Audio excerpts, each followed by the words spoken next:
Right guys, welcome to today's video, and in today's video I'm going to be running through the final BFW pay-per-view of the year, which is Survivor Series. I'm going to be going through the match card, the storylines, just breaking it down for you guys before the show. I'm recording this pretty early. I imagine this video will go out in December sometime, so I don't really know when the show will come out, when I'll have it done by. It could be tomorrow, could be a week from now, could be a few weeks from now, but it will be sometime in December, so look forward to that. But as I say, I'm just going to bring you guys up to date on the different storylines and everything going into the event, because there have been quite a few promos over on Instagram, from people in matches and stuff like that. And I'm also, we'll have another video out explaining why some people might not be on the card. So yeah, look forward to that video. Don't know when that will be out either. I'm very unorganized, but yeah, let's just begin with this very cool poster. These graphics were made by Not Johnny once again. He made the Halloween Havoc ones and the Survivor Series ones. I'm sure he'll make some other ones in the future for me. He did an incredible job on these. I really need to learn how to use Photoshop, but I just can't sit there and make graphics. I don't know why. Maybe I'll give it a go one day in a video. Let's see. So yeah, we're kicking things off with the Cruiserweight Championship match, which is Tyler Bate versus Roderick Strong. Tyler Bate, of course, managed by the newly debuted Drake Maverick, debuted a couple months ago now. But yeah, he has helped Tyler Bate secure the Cruiserweight Championship at Vengeance when Tyler Bate rolled up Roderick Strong on a distraction from Maverick. Wasn't really a heel move. It was just Roderick Strong kind of, got frustrated that Drake Maverick was going to throw the towel in, so he took that towel off him, kneed him in the face, and then that allowed Bate to get the roll-up. Roderick Strong, very frustrated over the last few months, because he thinks he's the best wrestler around, and to lose to a roll-up, he's very angry about that.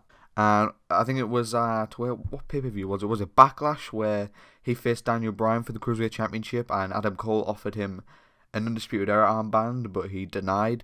So that's pretty interesting. Will that factor into anything? But yeah, I've also made a video package for this show. I don't know whether to release it separately or just wait until the show. It's okay. I just really like making them. Nothing too great, but I did my best with it. So if you guys want to see that in a separate video, maybe in a few days, leave a like. Up next, we have the North American Championship match between the newly crowned champion, Shawn Michaels, who defeated Cassius Ohno. Shawn Michaels was the US champ, but since he beat Cassius Ohno, he got to choose which title stayed in BFW. He got rid of the US title, now the North American title is the main mid-card title in BFW right now. And Jay White coming off a huge win over Finn Balor at Halloween Havoc. He actually beat Finn Balor in the demon, demon attire. I'm confused as hell about the demon in my fair. Is it another character? Is it not? Let's just say the demon is another character who Finn Balor reaches to when he's angry or whatever that nonsense is. Jay White beat him for the first time. He's been pinned in BFW as the demon. So yeah, Finn Balor nowhere to be seen as Jay White looks to capture his first gold in BFW and get back on track after his horrible injury at WrestleMania from Finn Balor, which he got revenge for.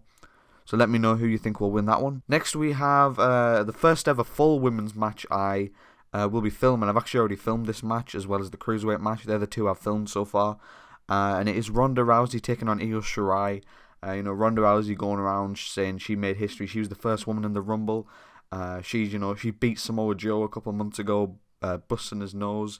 He's nowhere to be seen. And she beat Kairi Sane at Halloween Havoc with the armbar. And now she looks to take on the Io Shirai in her BFW debut. So yeah, can Io Shirai end this kind of mean streak of Ronda Rousey, or will Ronda Rousey continue her dominance in the BFW women's division, or eventually will be BFW women's division? Because I'm pretty sure it's kind of evident now that the BFW women's division is coming along nicely. That is because the women's figures are so good now. They've got double jointed elbows in some cases, double jointed knees that is, and in some cases double jointed elbows. And they're just so much better. The head scans are a lot better. But yeah, the double jointed knees and the feet and everything just so much better than they used to be. So yeah, let me know who you think will win this women's match and if you're looking forward to it. Not a title on the line or anything, just kind of a exhibition match for Io Shirai. Up next, we have a fight pit match for the Intercontinental Championship. The Intercontinental Championship on Smackdown. Matt Riddle has been champion since SummerSlam when he defeated Gargano. He defeated Lashley at Vengeance by choking him out, just barely winning. Lashley never tapped out either. He just, he's faded away, so the ref had to call it. And then I almost said Cameron Grimes, Trevor Lee hit Riddle with a cave-in, stole his belt. He was going up to Shane McMahon backstage, saying how he's the champion and everything, how he earned it. Shane McMahon took the belt off him and has put him in this triple threat match against Riddle. He gave the title back to Riddle, and he's also thrown Lashley in there for a rematch in the first ever Fight Pit match. So hopefully you guys are looking forward to seeing how the hell I do this. It won't look much like the NXT Fight Pit. It'll kind of be my own spin on it. But I do have an idea in mind, so look forward to that. Let me know who you think will walk out Intercontinental Champion. Will Matt Riddle retain, or will we get a new champion? Next, we have a blood feud kind of match. We have Kenny Omega taking on Drew McIntyre, and with Dolph Ziggler in his corner. Dolph obviously turning on Kenny at Halloween Havoc, and joining forces with Drew McIntyre, who has been gone for a few months now.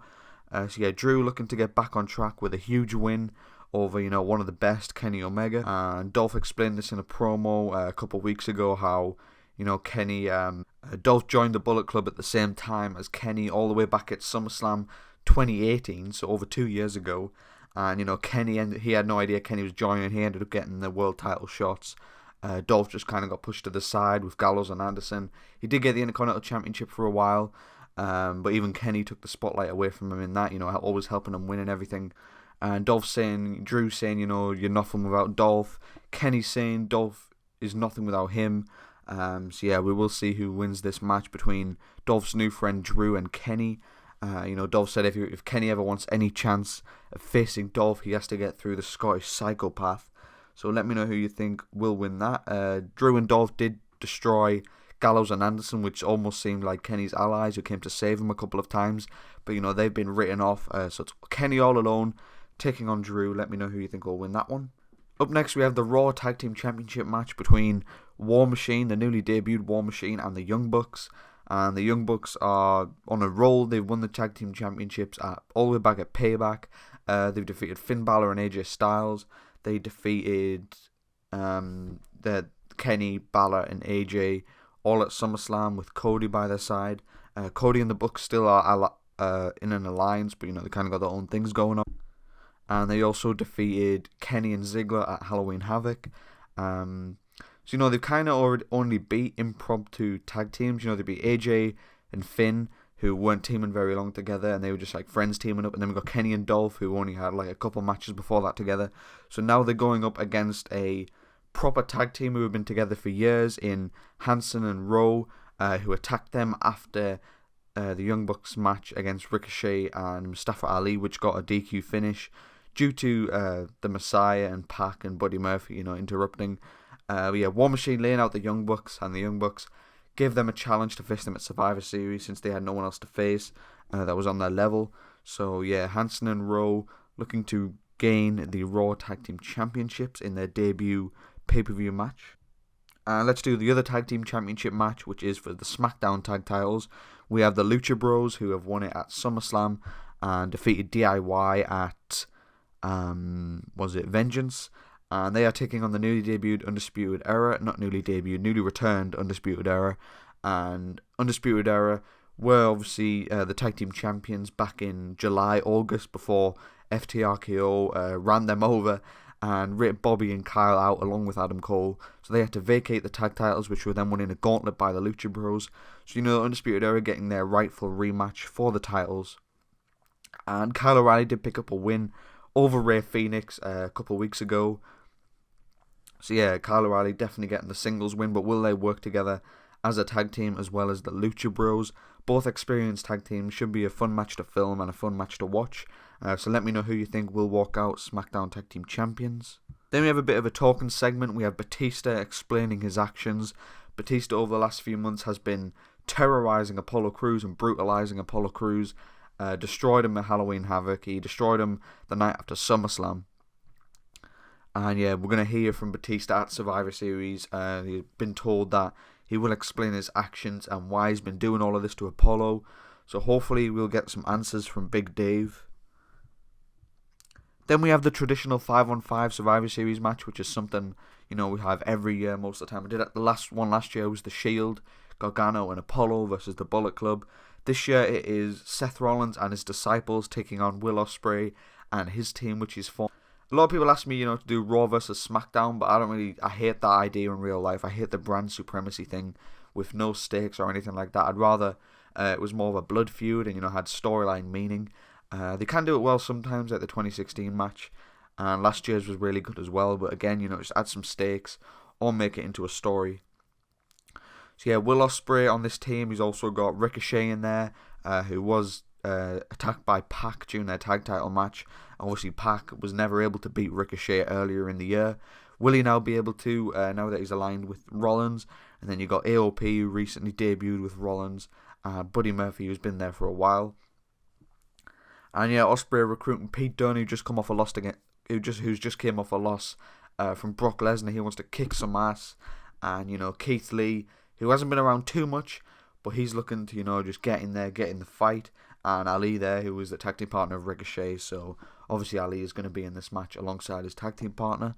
So yeah, let me know who you think will win this elimination match. Next we have a lights out match, which means this match will air after Survivor Series. Moxley and Kenny Omega had one at Full Gear last year.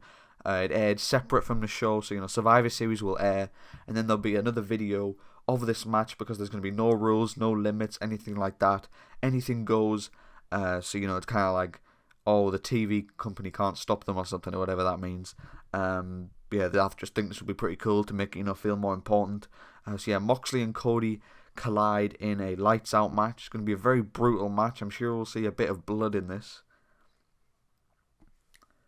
And yeah, Cody attacking Moxley at Halloween Havoc, costing him that world title opportunity because Moxley injured Cody for a year and a half, all the way back at BFW Fall to Pieces 2019 in February. So like a year and 10 months ago, really, something like that. When this match takes place. And, Moxley's saying, he never had a good upbringing, whatever like that. You can go over to my Instagram, read the promos. I thought they were pretty good. If you guys want to know more about the, the story and everything, more in depth that is. I'm trying to summarize it as best as I can, but it's kind of hard. And next we have the semi-main event. We have Brock Lesnar taking on number one contender Sami Zayn. Sami Zayn won that fatal 4-way at Halloween Havoc, and now Paul Heyman been talking loads of crap, saying how Sami won by fluke because Moxley got the match cost for him, Ospreay got the match cost for him. He caught Jeff Hardy off guard with the suplex into the corner, then the haluva kick, and Kevin Owens did return to stunner Lesnar after Lesnar attacks Zayn in the ring. So will we see Kevin Owens by Sami's side, or will we want to let Sami do his own thing? Will Sami Zayn become world champion? Hasn't held the title since 2017 when he was the US champion, so looking to get some gold back around his waist. And now the main event, which I can confirm will be the main event of the main show. Of course, we have Cody and Moxley airing after the show, but the main event of the main show is Randy Orton defending his BFW World Championship against Adam Cole, the former champion who was written off a few months ago, and Daniel Bryan, who was given the title from Adam Cole in the Undisputed Era to defend it for him, but lost it at SummerSlam, then also lost at Vengeance. Then Adam Cole, Fish and O'Reilly all returned, and Adam Cole kind of giving Bryan one last chance. Since Cole was injured, he was allowed to choose the stipulation for this match, and he chose a triple threat match, so it's 2-on-1 against Orton, so there's no way they can lose, and Bryan must help Cole get the title back to the Undisputed Era, otherwise Daniel is done in the Undisputed Era. So pretty interesting story right here. I think this is probably the best storyline I've done all year, in my personal opinion. But yeah, Randy looking to continue his reign, defeating all these, vanilla midgets or anything like that. Will we see FTR factor into this? Any other Undisputed Era members potentially? But yeah, I believe that is everything, guys. Let me know if you are looking forward to Survivor Series. I cannot wait to release it. Hopefully, by the time this video goes out, I've almost finished filming. But yeah, be sure to leave a like on the video. Be sure to subscribe. We might have hit 4K subscribers by this point. I don't know. I'm recording this late November, so who knows if we've hit 4K subs. But thank you either way, and I'll see you all in tomorrow's video.